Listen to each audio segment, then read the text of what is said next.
autonomic computing won't be invented or created by one company alone.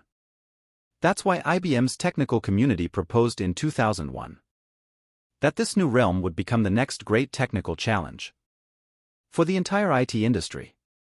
Joining the grid.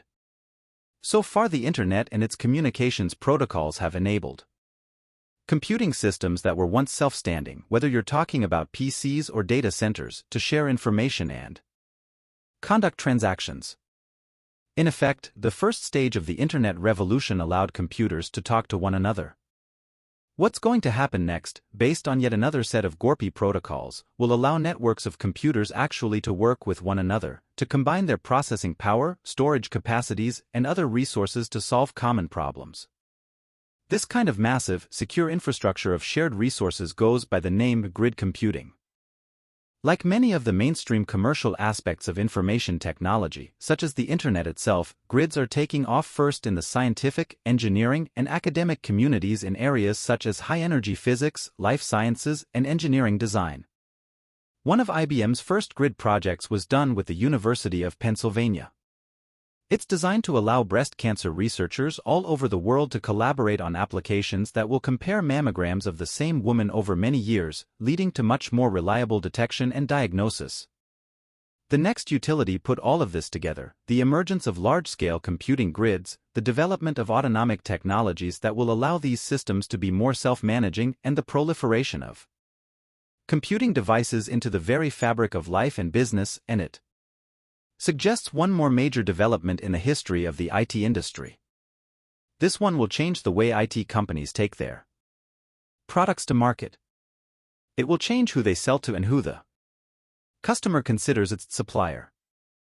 This development is what some have called a utility of computing. The essential idea is that very soon enterprises will get their information technology in much the same way they get water or electric power.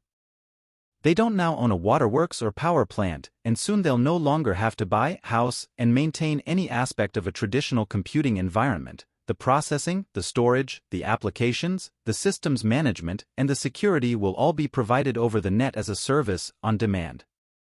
The value proposition to customers is compelling: fewer assets, converting fixed costs to variable costs, access to unlimited computing resources on an as-needed basis, and the chance to shed the headaches of technology cycles, upgrades, maintenance, integration, and management. Also, in a post-September 11, 2001, world in which there's much greater urgency about the security of information and systems, on-demand computing would provide access to an ultra-secure infrastructure and the ability to draw on systems that are dispersed, creating a new level of immunity from a natural disaster or an event that could wipe out a traditional, centralized data center. Where will this take hold first? I think we're going to see something very similar to what we saw when customers started to embrace the net.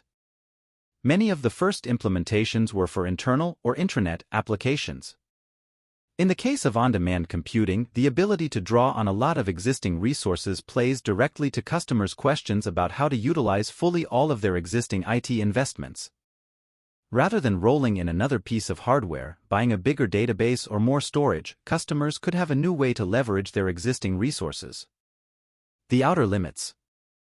It's almost always the case that any particular generation of people will be forced to deal with at least one game-changing technology to understand it, apply it, and regulate it responsibly. In the middle of the last century, nuclear energy was the best example.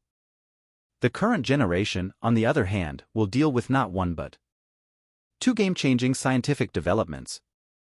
Everything I've described so far relates to the first, the implications for institutions and individuals associated with networking technologies. The second is what is happening around the marriage of information technologies with molecular biology. The watershed event was the mapping of the human genome. That project created a data set equal to 10 million pages of information. Yet the really hard work is ahead of us. One researcher described it as having a book but not understanding the language in which it's written.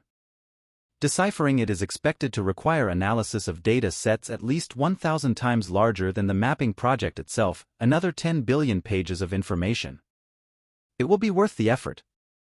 What we'll learn will lead us to better, more effective, more personalized drugs, new protocols and treatments, and possibly cures for the most intractable diseases and new generations of more resilient, higher-yielding seeds and crops. The point is, there is huge potential here to limit human suffering and do with scourges like heart disease or AIDS what we've already done with polio and smallpox. 80 years ago, antibiotics ushered in the last great advance in the human lifespan, about 20 additional years over normal life expectancies in 1920. We're on the brink of discoveries that could deliver another 20-year expansion, so younger readers of this book just might be looking at having a lot more time on planet Earth than their parents have had. And who wouldn't want it, since we're not talking about prolonging an existence already diminished by what we know today as the old age. We're talking about 20 more productive healthy years. The real issues are not technical. Before we get carried away by what the technologies are making possible at the networked level or at the cellular level, let's not forget that the potential societal good is always counterbalanced by an equally important list of societal concerns. And now that we have created the potential for both, it is my fervent hope that industry, customers, governments, and policy makers think through the implications of what is ahead. It's already clear that a networked world raises many issues, such as the confidentiality of medical or financial records, or the freedom of expression v. protections of personal privacy. Think about the privacy implications of what's coming. What happens to personal privacy in a world of internet-enabled cars that monitor our movements at all times, cell phones that continuously report their location, or net-connected pacemakers and other medical devices that are gathering real-time data on our heartbeat or blood pressure, cholesterol level or blood alcohol content? Who's going to have access to that most personal profile of you, your physician alone? Law enforcement agencies? An insurance provider? Your employer or a potential employer? Earlier I mentioned the very real chasm that exists between the information haves and have-nots, and I expressed my hope that we might actually apply ourselves and these technologies to bridge that digital divide. As we do that work, however, I wonder if we're not in the process of creating a new, potentially unbridgeable genetic divide, where some people can afford the cost of preventing a birth defect or avoiding prolonged suffering and some can't. When advances in diagnosis and treatment converge to deliver on the promise of a longer, healthier life, have we merely created the priceless luxury of more time for the people and things we love? Or is there more to the equation? When that's possible, or well before it's possible, shouldn't we be thinking about the effect on social structures, the medical establishment, pension systems, and the environmental implications of having to produce more food and create more shelter? Finally, after the events of September 11, 2001, we've all been forced to think about the greatest threats to our way of life wherever we live in the world. Is it traditional military aggression? A rogue or state-sponsored terrorist attack? The danger of internal attack from a disenfranchised fringe element? There's no longer any need to say a lot about state-sponsored terrorism. We all view the world through a different lens now. One byproduct of this new world view is a basic rethinking of the nature of the threats we face in all their forms. Even after September 11, law enforcement and security agencies remained convinced that the greatest threat to people and societies was still posed not by weapons of mass destruction but by broad-based information warfare and what they call weapons of mass effect. No one equates the loss of human life with the loss of some computer equipment. At issue is the ability of cyber terrorists to cripple increasingly IT-intensive military infrastructures, national power grids, water supplies, or telecommunications systems. The leadership challenge. This book has made the point repeatedly that leaders in both commercial endeavors and the public sector face a closely related set of strategic decisions about their exploitation of these technologies, their willingness to break with the status quo, their investment policies, and the readiness of their own leadership teams to embrace new ways of thinking and working. That's front and center. Those choices are being made today. Tomorrow the agenda is going to shift to a set of considerations that revolve around what this networked world means for our existing geopolitical structures and all their underlying economic assumptions. A networked world doesn't respect the fact that we've organized the world into nation-states and have adapted nearly every convention of life and society to that model. The course and development of a networked world is not governed by our concepts of national borders, regional alliances, or political structure.